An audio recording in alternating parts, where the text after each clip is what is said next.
দেশে এখন একটু বিকল্প সরকার চলছে, যেটা সংবিধানের কাঠামোর মধ্যে পুরোপুরি আসে না। সেই হিসাবে নির্বাচনের তারিখটি সরকার জানিয়েছে। যদিও নির্বাচনের এই ধরনের তারিখটা অনেক ক্ষেত্রে নির্বাচন কমিশন থেকেই জানানোর কথা ছিল। তো আমরা মনে করি এটা কোনো সমস্যা না। আমরা যেটা সমস্যা মনে করি সেটা হচ্ছে সরকারকে আমরা পুরোপুরি নিরপেক্ষ মনে করি না, তবে নির্বাচন কমিশনকে আমরা নিরপেক্ষ দেখতে চাই।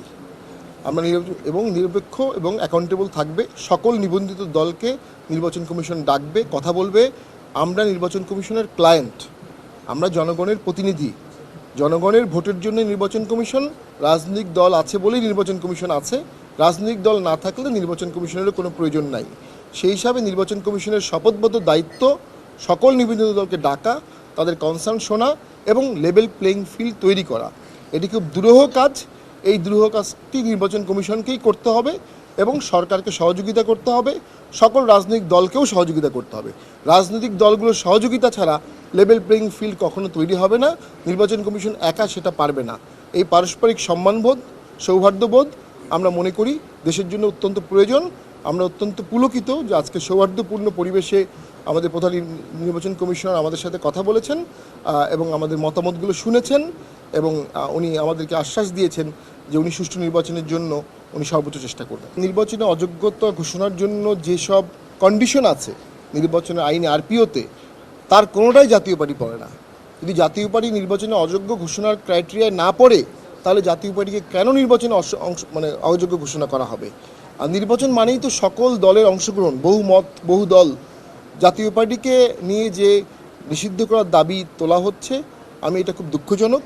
আমি মনে করি যারা এই দাবিটি তুলছে তারা এই দাবি থেকে প্রত্যাহার করে দেশের স্বার্থে জাতীয় পার্টির সাথে কাঁধে কাঁধ মিলিয়ে একসাথে আমরা দেশ গঠন করব।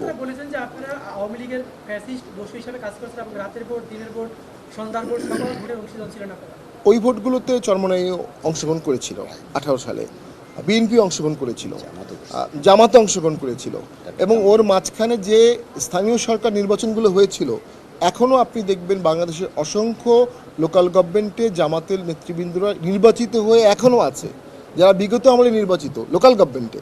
তাহলে লোকাল গভর্নমেন্টে অংশগ্রহণ করেছেন কিন্তু 24 সালের জাতীয় নির্বাচনে অংশগ্রহণ করেননি। বিষয়টি আমি মনে করি অবশ্যই আমাদেরকে দোষ দেওয়ার কিছু নাই। আমরা ভোটে অংশগ্রহণ করেছি, অন্যরাও করেছে। আমরা মনে করি শুধুমাত্র ভোটে অংশগ্রহণের জন্য কাউকে নির্বাচনে অযোগ্য ঘোষণা করা যেতে পারে না। এটা গণতন্ত্রের জন্য ক্ষতিকারক, এটা দেশের অন্তর্বর্তীমূলক রাজনীতির জন্য ক্ষতিকারক এবং লেভেল প্লেইং ফিল্ডের জন্য ক্ষতিকারক। আর সকল দল যদি ব্যান হয়ে যায়, তাহলে ভোটে কম্পিটিটিভনেস থাকবে না। কম্পিটিটিভনেস ছাড়া যদি একটি ভোট হয় এবং একটি সরকার হয়, সেই সরকার টেকসই হবে না। অর্থনীতি মুখ থুবড়ে পড়বে, পলিটিক্যাল হস্টিলিটি বাড়বে এবং দেশ আস্তে আস্তে গৃহযুদ্ধের দিকে চলে যাবে।